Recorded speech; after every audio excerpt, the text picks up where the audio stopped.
Har bir biznes kichik bir qadamdan boshlanadi. O'sha qadamni Namanganda tashlashga nima deysiz? Keling, sabablarini birgalikda ko'rib chiqamiz.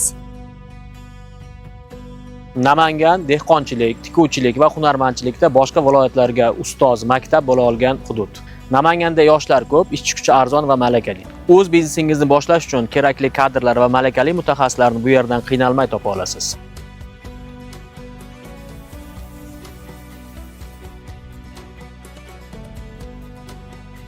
Agar Namanganda biznes boshlasangiz, sizning mahsulotingizga 3 million aholi xaridor bo'ladi.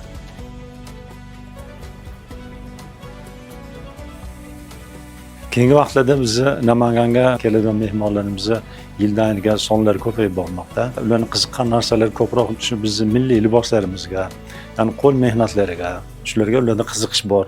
Va bundan tashqari o'zimizning xalqimizga ham shu milliy liboslarimizga, milliy an'anaviy bo'lgan urf-odatda iste'mol qilinadigan kiyimlarimizga xalqimizda ham qiziqishlari bor. Namanganda biznes qiladigan bo'lsangiz, har bir turist sizga mijoz bo'lishi mumkin.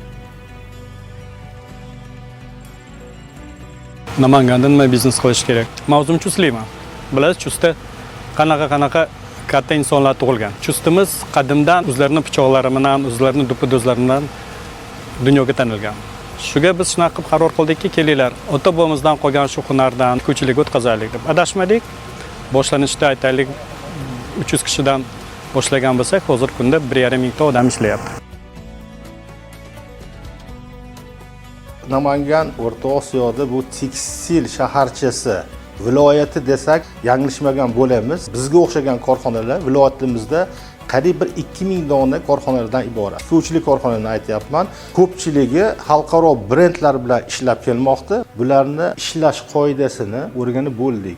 Brendlarga tikayotgan mahsulotlarimizni kelgusida o'zimizni korxonalarining brendlarini Yevropa bozorlariga, Amerika bozorlariga o'zimizni brend ostida mahsulotlarimizni sotishga o'zi harakat qilishimiz kerak. Tadbirkorlarimizga xorijiy davlatlarga eksport qilishda avvalda bular Polsha davlatlaridan sinov bayonnomalarini olishardi. Endi bugungi kunda biz sinov laboratoriyamizni ishga tushirganimizda bular o'zini ko'p ovoragarchilik, vaqtlarini sarfidan, mablag'laridan tejash imkonlari yaratiladi. Tez vaqtda hamda sifatli jarayonda mahsulotlarimizni sinov bayonnomasini o'tkazib beramiz. Biz o'z faoliyatimizni bugungi kunda 2024-yil aprel oyidan boshlagan bo'lsak, mana 2025-yil avgust oyigacha 700-800 dan ortiq tadbirkorga xizmat ko'rsatdik. Shu o'tkazilgan tahlil natijalarida 2200 dan ortiq sinov bayonnomalari rasmiylashtirib berildi. Biz o'zi yigitlarimiz Rossiyaga ketyapti. Maqsad nima degan savolda, shu farzandimni to'y qilay deydi, uyi kamchiligini qilay deydi. Shu bilan ashitda yuradi. Otasi erta yursa-yu, farzandi tarbiyasini bo'ladi.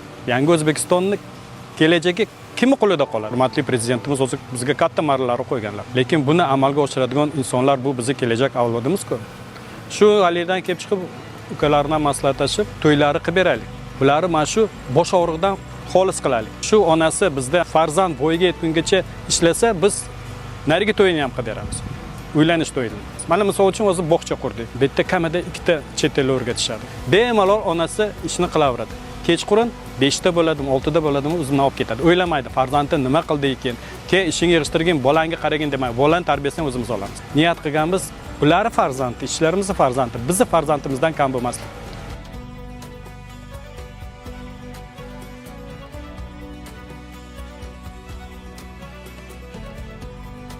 Namanganda biznes qilish uchun shart-sharoitlar juda yetarli.